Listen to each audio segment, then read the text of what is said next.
11월의 두 번째 주일입니다. 여분의 기름이 있어야 합니다 라는 제목, 구제목은 믿음과 사랑입니다. 마태복음 25장 1절부터 13절 성경입니다. 예수님은 사람의 인류의 구원, 하나님의 나라 천국을 위해서 오신 분입니다. 그래서 예수님의 많은 비유를 이야기를 보면 하나님 나라 그 구원에 관한 내용들이 참 많습니다. 오늘은 이 중에서 후회하지 않은 현명한 5명의 여인과 반대로 뼈저린 후회를 하는 지혜롭지 못한 5명의 여인의 이야기입니다.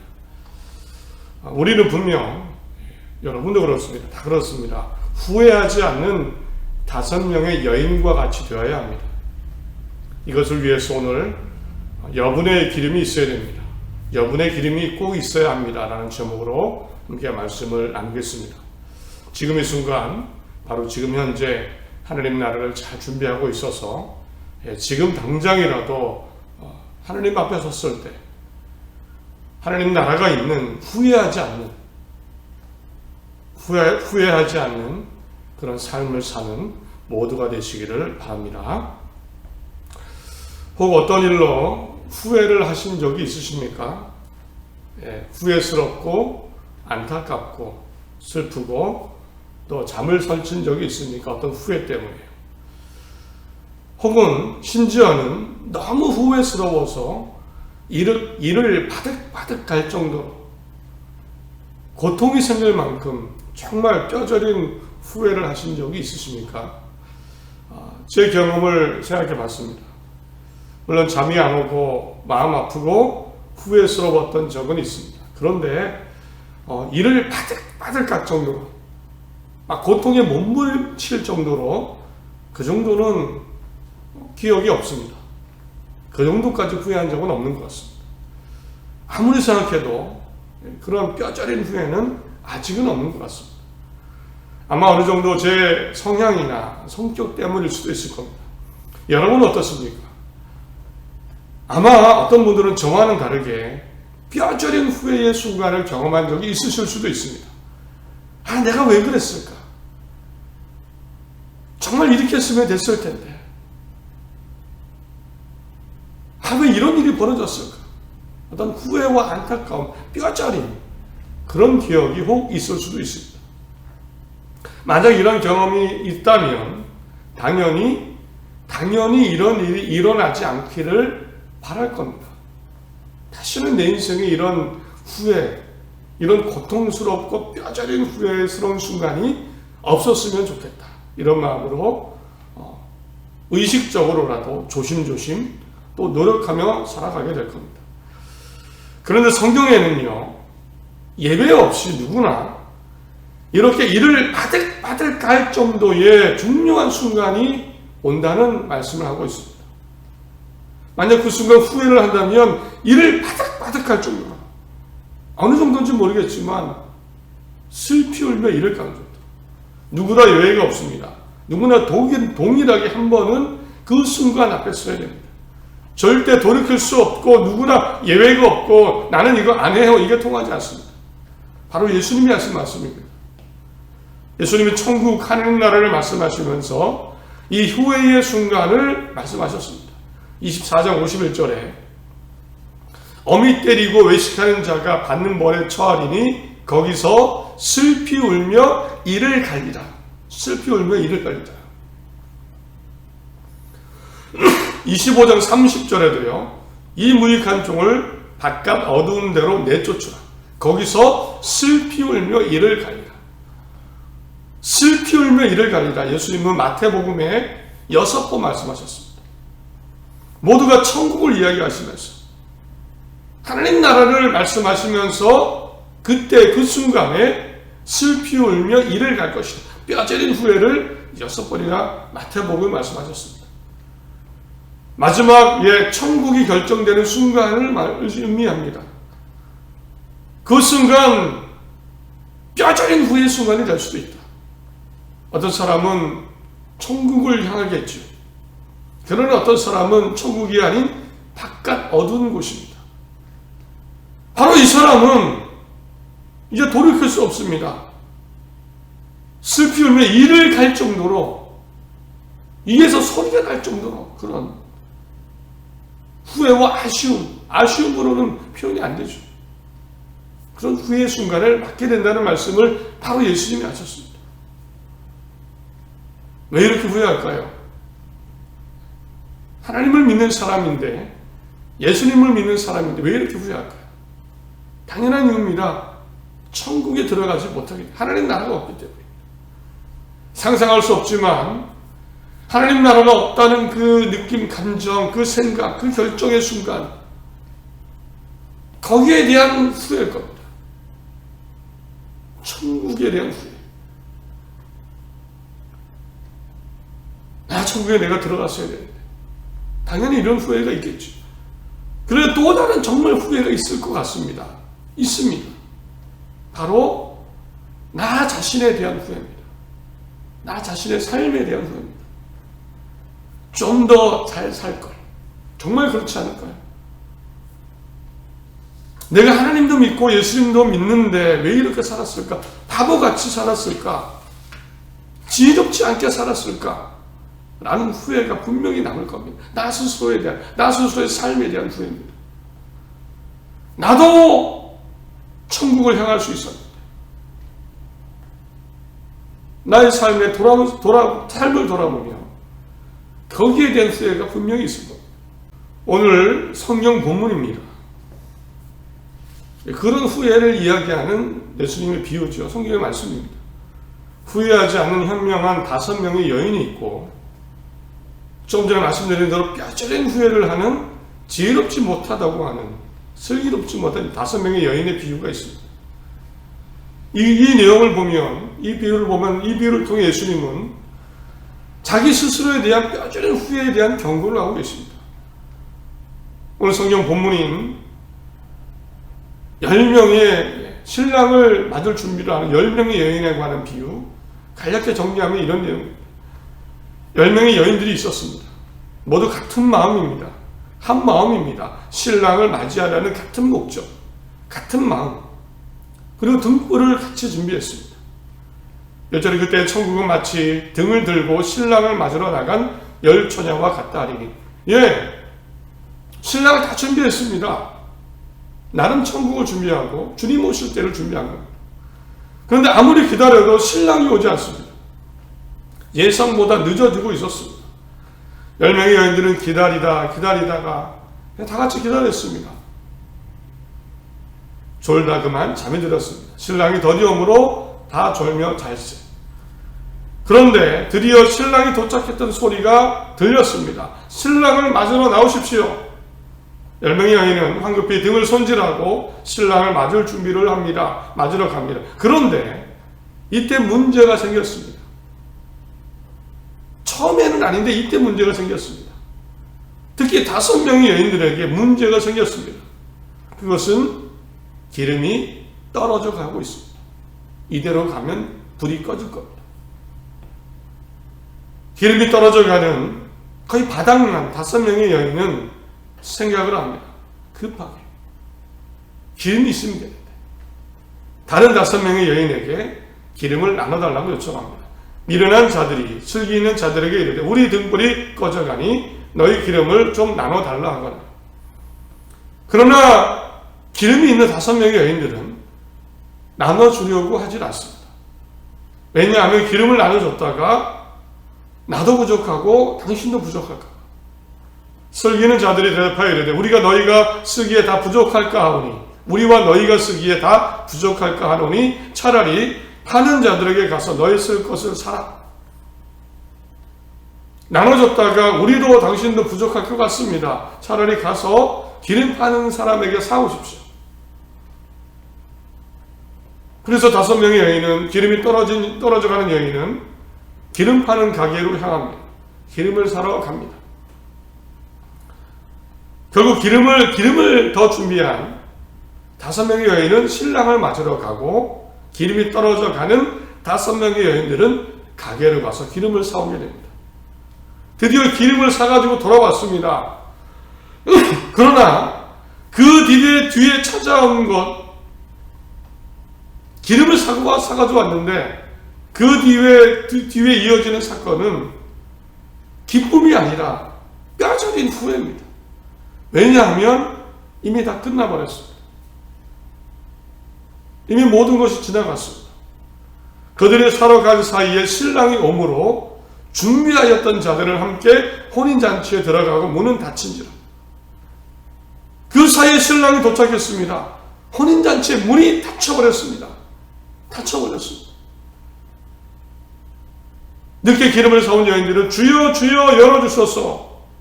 문을 두드리지만 안에서 들려오는 소리는 내가 너희를 모른다.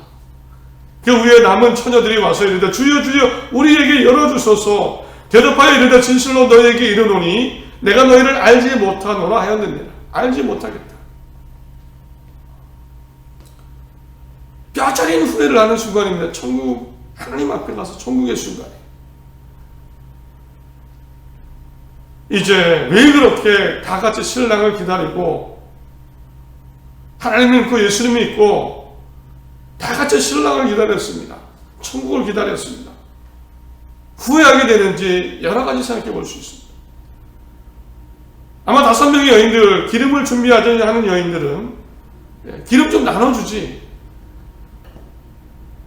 아쉬울 겁니다. 기름 좀 나눠줬으면 아마 남 탓도 하고, 아니면 주님이 좀 일찍 오시지, 내 기름이 있을 때. 상황 탓, 환경 탓, 여러 가지에 대한 아쉬움, 후회. 그때 그랬으면, 기름 좀 나눠줬으면 안 모자랐을 텐데. 주님이 일찍 오셨으면 내가 기름이 있을 때. 이런 후회를 할 수도 있을 겁니다. 그런데 가장 큰 후회는 바로 이걸 겁니다. 나도 기름을 충분히 준비할 거야. 형식적으로 대충 이 정도면 됐겠지 뭐. 하루 이틀이면 되겠지 뭐. 이러지 말고 정말 최선을 다해 준비했으면, 내가 할 수 있는 최선을 다했어. 혹시 모르니까 번거롭고 귀찮겠지만, 힘들지만 따로 기름통에 여분의 기름을 넉넉히 준비하자. 그랬더라면 나도 저 혼인잔치에 천국에 들어갈 수 있었습니다. 가장 큰 후회는 자기 자신에 대한 기름을 준비하지 않은, 여분의 기름을 준비하지 않은 그 자기 자신에 대한 후회일 겁니다. 아무리 누가 뭐라 그래도, 아무리 안 나눠줘도, 아니면 주님이 늦게 오셔도, 환경이 어려워도 내가 잘 준비했으면, 내가 그랬으면 그 후회가 뼈저린 후회로 남을 겁니다. 네, 그렇습니다. 여분의 기름만 있으면 됩니다. 남 탓, 환경 탓, 누구 탓, 행운 탓, 세상 탓 할 것 없이요, 내가 잘 기름을 준비하면 되는 겁니다. 여분의 기름만 있으면 됩니다. 이렇게 예수님은 혼인잔치 천국을 위해서 다른 것이 아니라, 환경이 아니라, 운이 아니라, 여러 가지가 아니라 바로 내가 잘 준비하면 된다, 이 말씀을 하셨습니다. 영혼의 기름만 있으면 되는 것이다. 힘을 주셨고 또 경고의 말씀을 가져갔습니다.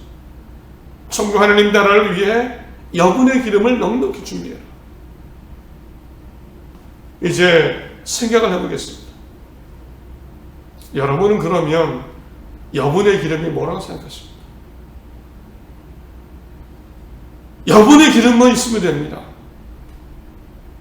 신랑 천국을 기다리는데 다 같은 마음으로 기다리죠. 여분의 기름이 있어요. 이 기름이 뭘까요? 사람들이 뭐라고 생각하는지 찾아봤습니다. 여러 가지 생각이 나옵니다. 어떤 분들은 예수님이라고 얘기합니다. 예수님 맞죠? 예수님이 기름이다. 그런데 그 당시 예수님, 그 비유로 예수님 이야기를 하신 걸까요? 또 어떤 주석조들은 성령이라고 합니다. 성령의 기름 부음, 성령의 충만한 상태. 성령이 충만해야, 성령의 기름이 충만해야, 그래야 잘 준비하는 거다. 과연 그럴까요? 또 어떤 분들은 삶에서의 믿음 생활을 합니다. 교회에서만 하나님 믿지 말고 세상에서도 하나님 믿는 것, 하나님 믿음으로 사는 것,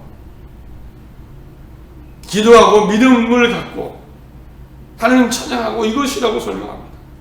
물론 마실 겁니다. 심지어 이단들은요, 이 기름을 진리라고 합니다. 우리만 아는 진리.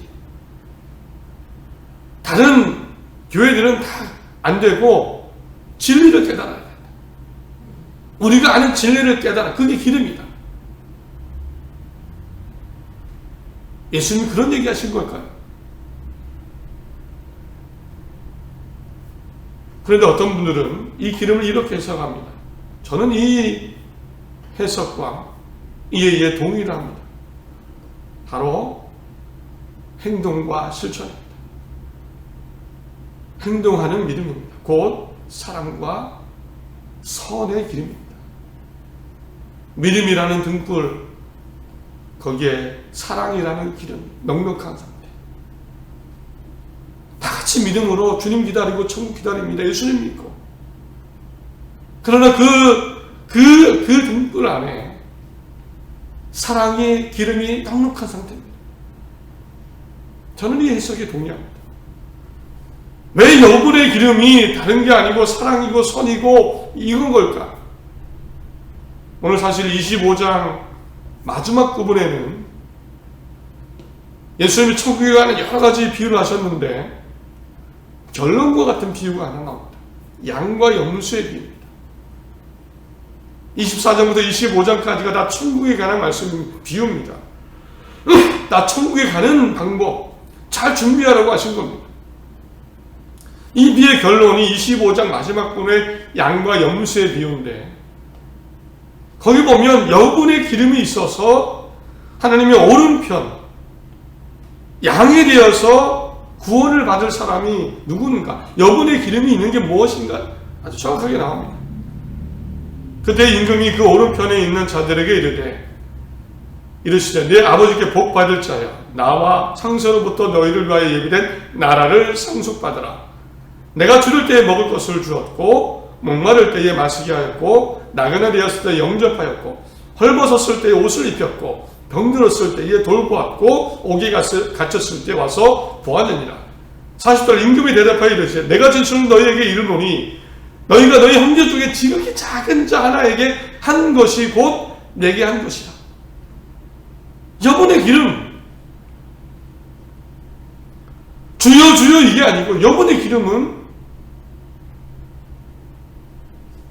먹을 것을 주고 마실 것을 주고 영접하고 옷을 주고 병들었을 때 돌봐주고 사랑과 선입니다.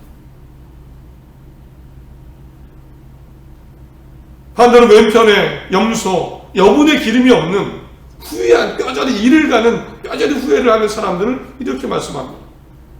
내가 줄일 때에 먹을 것을 주지 아니하였고 목마를 때에 마시게 하지 아니하였고 나그네 되었을 때 영접하지 아니하였고 헐벗었을 때에 옷 입히지 아니하였고 병들었을 때와 옥에 갇혔을 때에 돌보지 아니하였느니라. 45절 이에 임금이 대답하여 이르시되 내가 진실로 너희에게 이르노니 이 지극히 작은 자 하나에게 하지 아니하는 것이 곧 내게 하지 아니한 것이다. 여분의 기름이 없는 것, 사랑이 없는 겁니다. 사랑이 없으면 여분의 기름이 없는 겁니다. 결국 여분의 기름은 사랑입니다. 기름은 사람에 대한 존중입니다. 기름은 사람을 향한 평화와 긍휼입니다. 불쌍히 여기는 마음입니다. 믿음이라는 등불이 있습니다. 다 천국을 기대하고 주님 오실 날 하나님 나라를 고대합니다. 그러나 그 속에 사랑이 있어야 됩니다. 사랑과 선, 따뜻함, 도움, 인간에 대한 존중 있어야 됩니다. 우리 스스로를 돌아봐야 됩니다. 매일매일 돌아봐야 됩니다. 나는 지금 여분의 기름이 충분한가? 내 마음에 사랑이 있는가? 내 삶에 사랑이 있는가? 누구나 예외가 아닙니다. 내가 바로 그래야 됩니다. 사랑을 받을 생각이 아니라 내가 사랑을 주고 있는가? 누구나 예외가 없습니다. 예외가 없습니다. 가난한 자, 부한 자, 유능한 자, 무능한 자, 병든 자, 건강한 자 다 똑같습니다. 동일합니다. 사랑이 있는 거예요. 뼈저린 후회를 하지 않기 위해서. 지금 세상에서, 세계에서 벌어지는 일들 정말 심각합니다. 전쟁이 곳곳에 터지지요. 마약과 범죄와 사기가 판을 칩니다. 우리가 살아가는 세상 경쟁이 치열하고 비교가 있고 욕심과 탐욕이 있습니다. 정치, 교육, 문화 어디라도 다 정말 다 그렇습니다. 심지어 교회도 그렇습니다. 사랑은 점점 식어가고 있습니다. 이런 상태에 나는 어떻습니까? 나는 어떻습니까? 나는 사랑이 있습니까? 넉넉한 기름이 있습니까? 언제 주님 오셔도 준비되어 있습니다. 어떤 말씀을 맺습니다. 어떤 일부 사람은 참 교만하게도 천국은 이미 확정되었다고 말을 합니다. 저는 그렇게 믿지 않습니다. 그런 교만한 사람이 되고 싶지 않습니다. 불편하고 번거로워도 나중에 하나님 앞에 갔을 때 천국 이야기를 듣고 싶습니다. 빌립보서 3장 1절에 3장에 보면 바울이 이런 얘기를 했습니다. 내가 이미 얻었다 함도 아니요 온전히 이루었다 함도 아니라 오직 내가 그리스도 예수께 잡힌 바 된 것을 잡으려고 달려간다. 감사하게도 우리는 하나님도 믿고 예수님도 믿고 어쩌면 등불이 있습니다. 천국에 가까운 사람들. 기름만 준비하면 됩니다. 믿음 가운데 기름, 사랑의 기름입니다. 가정에서 사랑을 잘 만들어 가십시오. 교회 안에서 서로 위로해주고 위해주고 용서하고 받아주고 사랑을 채워가십시오. 세상에서 내 모습이 믿음 없는 사람에게도 결국 긍휼과 사랑과 존중을 만들어 가십시오. 거대하게 큰 거 생각할 이유가 없습니다. 그럴 필요 없습니다. 오늘 하루 내 삶의 현장에서 작은 것 하나부터 시작입니다. 지금 당장 주님 오셔도 준비된 사람입니다. 후회하지 않을 것입니다. 사랑과 용서로 웃음으로 새로운 한 주를 채워나가시기 바랍니다. 가장 후회하지 않는 일주일이 될 것입니다. 그리고 하나님이 기뻐하심으로 또한 함께 하실 것을 믿습니다. 하나님이 함께 하시는 후회하지 않는 사랑이 가득한 믿음이 충만한 그런 한 주가 다 되시기를 바랍니다.